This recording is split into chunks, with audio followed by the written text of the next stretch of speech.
Marilah kita berdoa. Ya Allah Tuhan kami, karuniakanlah roh hikmat yang daripada Tuhan ketika hamba-Mu akan menyuarakan firman-Mu ini. Dan setiap kami yang akan mendengar, menerima firman-Mu ini, karuniakanlah ya Tuhan roh pengertian. Melalui roh pengertian itu, setiap kami yang mendengar, mengerti dan menjadi pelaku-pelaku firman Tuhan di dalam kehidupan kami setiap harinya. Di dalam Kristus Yesus kami berdoa. Amin. Jemaat yang terkasih, firman Tuhan di ibadah Minggu Seksagesima hari ini tertulis pada kitab Injil Matius pasal yang kelima, ayat yang ke-38 sampai ayat yang ke-48. Injil Matius pasal yang kelima, ayat yang ke-38 sampai ayat yang ke-48. Marilah kita membacanya secara bergantian. Kamu telah mendengar firman, mata ganti mata dan gigi ganti gigi. Tetapi aku berkata kepadamu, janganlah kamu melawan orang yang berbuat jahat kepadamu, melainkan siapapun yang menampar pipi kananmu, berilah juga kepadanya pipi kirimu. Dan kepada orang yang hendak mengadukan engkau karena mengingini bajumu, serahkanlah juga jubahmu. Dan siapapun yang memaksa engkau berjalan sejauh 1 mil, berjalanlah bersama dia sejauh 2 mil. Berilah kepada orang yang meminta kepadamu, dan janganlah menolak orang yang mau meminjam daripadamu. Kamu telah mendengar firman, kasihilah sesamamu manusia dan bencilah musuhmu. Tetapi aku berkata kepadamu, kasihilah musuhmu dan berdoalah bagi mereka yang menganiaya kamu. Karena dengan demikianlah kamu menjadi anak-anak Bapamu yang di surga, yang menerbitkan matahari bagi orang yang jahat dan orang yang baik, dan menurunkan hujan bagi orang yang benar dan orang yang tidak benar. Apabila kamu mengasihi orang yang mengasihi kamu, apakah upahmu? Bukankah pemungut cukai juga berbuat demikian?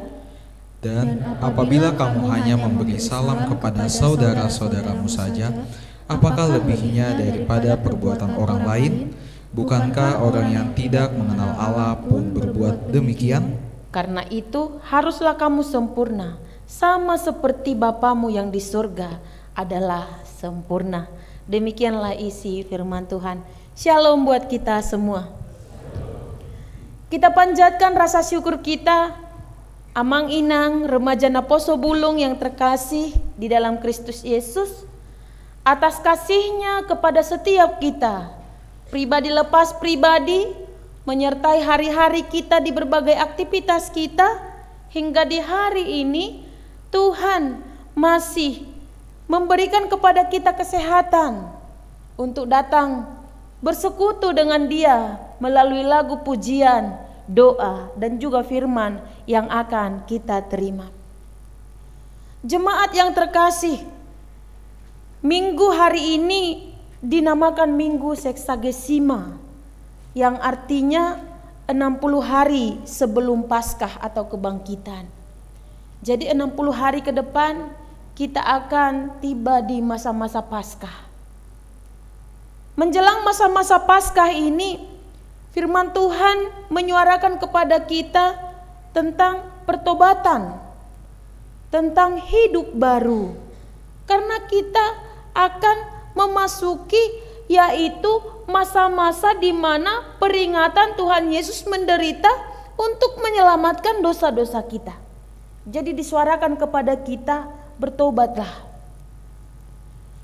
Salah satu cara yang kita lakukan dengan pertobatan sesuai dengan topik minggu hari ini, kasihilah musuhmu.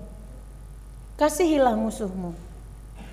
Adakah di antara kita yang hadir pada saat ini memiliki musuh? Siapakah yang disebut sebagai musuh? Secara umum masing-masing kita memiliki pemahaman tersendiri tentang musuh. Musuh ini bukanlah orang yang tidak kita kenal. Justru musuh ini awalnya adalah orang yang dekat dengan kita. orang yang ada di sekitar kita. Sederhananya, musuh itu adalah bisa kita katakan mantan teman kita, mantan bestie kita, mantan sahabat kita. Jadi untuk ruang lingkup sosialisasinya bisa dikatakan mantan sapunguan kita. Jadi awalnya seorang yang disebut sebagai musuh ini adalah sebagai orang yang terdekat. Tetapi dikarenakan oleh perbedaan terjadilah permusuhan. Dikarenakan oleh satu hal, ada yang merasa tertindas, ada yang merasa dikecewain, ada yang merasa difitnah, yang tadinya hubungannya sangat dekat menjadi berjarak, yang tadinya adalah bestie menjadi bermusuhan. Tidak ada yang hadir di ibadah sore hari ini ya, khususnya remaja Naposo Bulung yang memiliki musuh. Tidak ada. Puji Tuhan, tidak ada. Dan Inang melihat, memperhatikan ada beberapa wajah baru yang hadir di ibadah sore hari ini, khususnya remaja Naposo Bulung. Semoga betah untuk hadir di ibadah sore setiap hari minggunya di gereja HKBP Bonang Indah. Dan Inang berharap mari bergabung di Punguan Remaja Naposo Bulung. Ada PA-nya setiap malam minggu. Di sana saudara akan menemukan sahabat, bukan musuh. Ketika saudara kami ajak untuk bergabung dengan Punguan Remaja Naposo Bulung, maka saudara akan menemukan sahabat. Jadi bertambah sahabatmu. Nah, ketika sahabatmu sudah bertambah, ujilah persahabatan itu. Ada masa ujiannya. Masa-masa persahabatan sangatlah indah di dalam 6 bulan. Ke-7 bulannya mulailah ada kerenggangan karena perbedaan pendapat. Yang tadinya sangatlah indah menjadi kacau balau. Untuk itu saudara yang terkasih, bagaimana kita mengantisipasi supaya tidak ada musuh? Pernah ada yang berkata, jika kamu tidak menyukai seseorang, bencilah perbuatan yang dia lakukan. Jangan membenci orangnya. Karena dengan kamu membenci perbuatannya, maka kamu bisa membentengi dirimu tidak melakukan hal yang sama. Karena kamu tidak menyukainya, berarti orang lain juga tidak menyukainya. Dan orang yang melakukan perbuatan yang tadi itu, jangan benci. Lihatlah dia sebagai orang yang masih lemah melakukan hal-hal yang salah. Jika memungkinkan, nasihatilah. Tetapi yang pertama sekali adalah dirimu dulu. Jika kamu tidak menyukai seseorang, bencilah perbuatannya, bukan orangnya. Karena dengan membenci dia, orangnya menjadi 2 orang jahat. Yang tadi dia sudah melakukan kejahatan, kita juga yang merasa menerima kejahatan ini menjadi jahat juga kepada dia. Jadi menjadi 2 orang jahatnya. Kita antisipasi diri kita supaya kita tidak terjerat menjadi orang-orang pendendam, pembenci, dan pemarah. Firman Tuhan di epistel tadi sudah jelas kita baca di situ. Percayalah kepada Tuhan dan lakukanlah yang baik. Jangan marah karena orang berbuat jahat. Jangan iri hati kepada orang yang berbuat curang. Jangan iri hati kepada orang yang berbuat curang. Dan jangan marah, tetapi tetaplah menjadi orang yang baik. Tidak ada kamu menemukan musuh. Kamu juga tidak menjadi musuh bagi orang lain. Inilah yang diajarkan oleh Tuhan Yesus kepada orang banyak pada saat itu. Disebut di pasal yang ke-5 sampai ke-7 ini sebagai khotbah di bukit. Jadi pengajaran Tuhan Yesus itu benar-benar membuat orang di luar pemikiran mereka mendengarkan ajaran Tuhan Yesus ini. Kenapa? Karena ajaran Tuhan Yesus benar-benar mematahkan semua aturan yang berlaku pada saat itu. Ada aturan yang berlaku pada saat itu. Aturan yang berlaku pada saat itu adalah balaskanlah kejahatan dengan kejahatan. Jika ada orang yang berbuat salah kepadamu, balaskanlah. Jika ada orang yang berbuat jahat kepadamu, maka balaskanlah. Jika kita melihat dari sisi kepuasan emosi kita, sebagai manusia, kita lebih puas ketika ada orang yang berbuat jahat kepada kita, kita balas dendam, kita lebih puas. Tetapi firman Tuhan berkata lewat lagu pujian, kamu memang tinggal di dunia ini, tetapi kamu bukanlah berasal dari dunia ini. Kita ini bukanlah anak-anak dunia, kita ini adalah anak-anak terang. Di akhirnya di pasal yang ke-48 dikatakan, jadilah kamu menjadi anak-anak Allah. Jadilah kamu sempurna. Sekalipun kamu masih di dunia ini, tetapi sikap perbuatanmu bukanlah mencerminkan perbuatan duniawi, tetapi perbuatan surgawi. Ajaran Tuhan Yesus apa? Ketika ada ajaran yang mengatakan balaskanlah kejahatan dengan kejahatan, datang Tuhan Yesus katakan tidak, tetapi balaskanlah kejahatan dengan kebaikan. Balaskanlah kejahatan dengan kebaikan.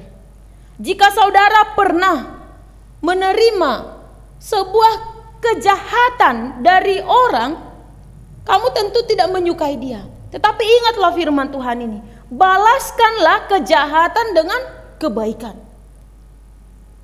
Dikatakan Tuhan Yesus, kebaikan yang bagaimana? Jika pipi kananmu ditampar, berilah pipi kirimu. Itu adalah kebodohan Amang Inang. Ketika ada seorang yang mempermalukan kita, memfitnah kita, kemudian kita memberi lagi pipi kiri. Tetapi Tuhan Yesus mengatakan, berilah pipi kirimu. Yang menurut manusia itu adalah kebodohan, tetapi itu adalah kemuliaan bagi nama Tuhan. Bagaimana kita bisa berdamai dengan orang yang berbuat jahat tadi kepada kita? Kita bisa berdamai dengan dia, dan kita juga tidak membalaskan kejahatan yang dia perbuat kepada kita dengan kejahatan, tetapi kita membalaskan kejahatan yang dia perbuat itu dengan kebaikan. Kebaikan-kebaikan yang bagaimana lagi yang diajarkan Tuhan Yesus untuk kita lakukan? Jadilah menjadi orang yang murah hati. Jadilah menjadi orang yang murah hati. Karena berbahagialah orang yang murah hati, karena kepada dia akan diberi kemurahan. Seorang yang membalaskan kebaikan, seorang yang membalaskan kejahatan dengan kebaikan, dia juga harus memiliki sikap hidup yang bermurah hati. Bermurah hati. Yang tadinya dia berjiwa besar, tidak mau pendendam, dia juga seorang yang bermurah hati. Sungguh sangat luar biasa karakter kita orang Kristen seturut dengan firman Tuhan ini. Seorang yang berjiwa besar, pemaaf, pengampun, dan juga kita menjadi seorang yang murah hati. Siapa teladan kita? Teladan kita adalah Tuhan Yesus Kristus. Apa yang dikatakan Tuhan Yesus ketika Yesus tersalib? Salah satu dari 7 perkataan Tuhan Yesus di kayu salib adalah, ampunilah mereka Tuhan, sebab mereka tidak tahu apa yang mereka perbuat. Mau mengampuni sesama.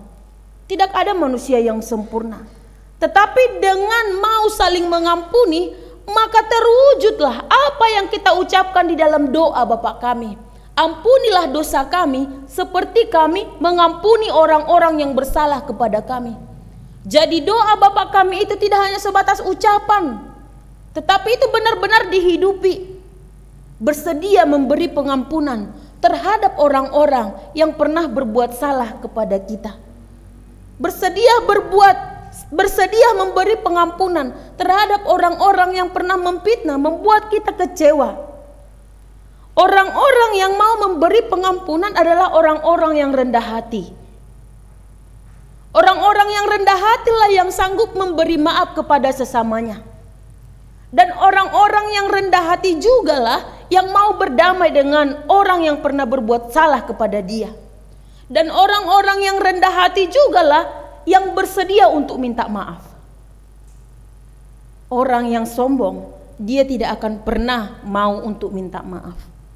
Dan orang yang meninggikan, melihat dirinya sebagai orang benar, dia tidak akan pernah mau memberi ruang maaf kepada orang yang pernah berbuat salah kepada dia. Itu bukanlah sifat kita. Sifat kita sebagai anak-anak Tuhan di sini dikatakan, marilah menjadi pengampun bagi sesama, memberi ruang maaf terhadap kesalahan orang yang pernah dilakukannya kepada kita. Dan marilah juga bermurah hati terhadap sesama kita. Jika kita tetap bisa menjaga kemurnian hati kita, kita tidak akan pernah melihat orang lain itu sebagai musuh. Tetapi kita akan melihat dia dari perbedaan pendapatnya. Oh, inilah yang dia pahami. Jadi perbedaan pendapat, perkataan dia yang tidak kita sukai itu tidak membuat kita menjadi musuh bagi dia dan dia musuh bagi kita. Ajaran yang kedua yang diajarkan Tuhan Yesus, kasihilah musuhmu dan berdoalah bagi mereka yang menganiaya kamu. Mengasihi musuh seperti yang sudah kami katakan di awal tadi. Berdoa dan mau berdamai dengan dia. Berdoa dan mau berdamai dengan dia. Sadar atau tidak sadar saudara yang terkasih, penderitaan sering muncul karena permusuhan. Penderitaan sering muncul karena permusuhan. Karena orang yang bermusuhan tidak akan pernah tenang hatinya. Musuhnya selalu ada di sekitar dia. Ketika dia melihat musuhnya itu, maka yang tadinya hatinya ada dalam sukacita menjadi berubah menjadi kacau. Jadi sadar atau tidak sadar, kita yang membuat diri kita menderita karena kita terjerat bermusuhan dengan orang lain. Sebisa mungkin, jika ada orang yang memusuhi kita tanpa tidak kita sadari, berdoalah bagi mereka.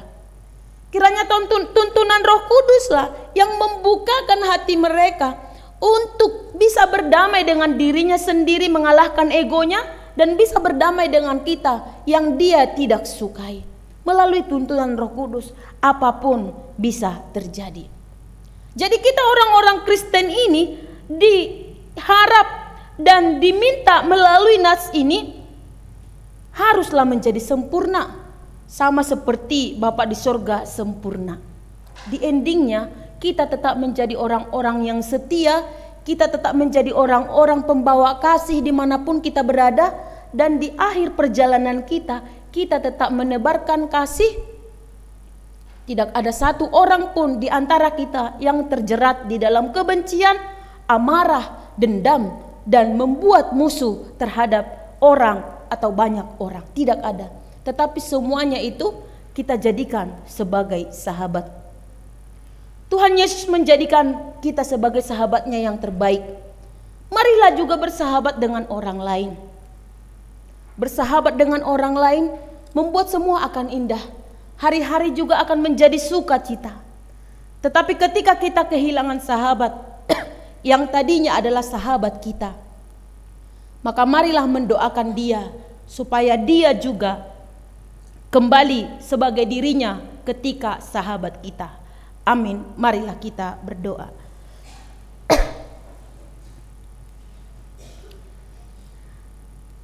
Terima kasih Tuhan untuk firman-Mu. Kiranya Roh Kudus-Mu lah yang menguatkan dan memampukan kami untuk menghidupinya. Berkatilah setiap jemaat-Mu yang hadir di ibadah sore ini. Kiranya mereka mendapat sukacita melalui pelayanan kami, dan pujian kami kepada Tuhan menjadi kemuliaan bagi nama-Mu yang kudus. Tuhan mengenal setiap jemaat yang hadir di ibadah sore hari ini.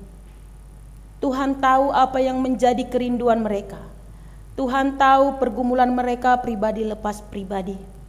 Marilah Tuhan dekat dengan mereka melalui doa pribadi mereka masing-masing. Yakinkan mereka bahwa semua akan indah pada waktunya. Di dalam Kristus Yesus kami berdoa. Amin.